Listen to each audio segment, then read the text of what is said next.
J'ai lu un livre il y a quelques années qui m'est revenu et dont le titre, je suis sûr, va vous plaire. Ce livre, il s'appelle Révolution.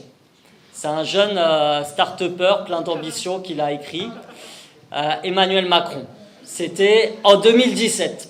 Et alors, ce livre, il m'est revenu en mémoire parce que dedans, il y parle de manière assez touchante de sa grand-mère Manette.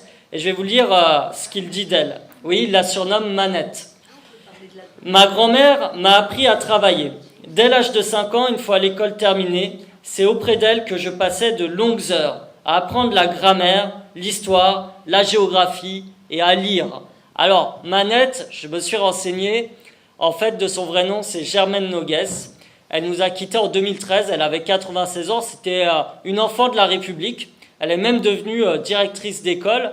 Et puis, après sa retraite venue, jeune retraitée, elle a décidé de quitter ses Hautes-Pyrénées pour aller s'installer auprès de sa fille, de son gendre et donc de son petit-fils préféré, Emmanuel Macron.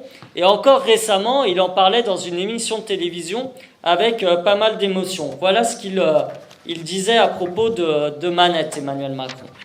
Oui, elle me manque parce qu'elle s'est beaucoup occupée de moi. Les gens qui se sont occupés de toi quand tu étais petit et jeune, c'est important. C'était un amour désintéressé. Ça veut dire qu'elle m'a donné de son amour et de son temps, et je pense qu'elle n'a jamais rien attendu en retour. Alors, aujourd'hui encore, Emmanuel Macron dit qu'il travaille sous son regard, et qu'il se demande en permanence ce qu'elle aurait pensé des décisions qu'il prend.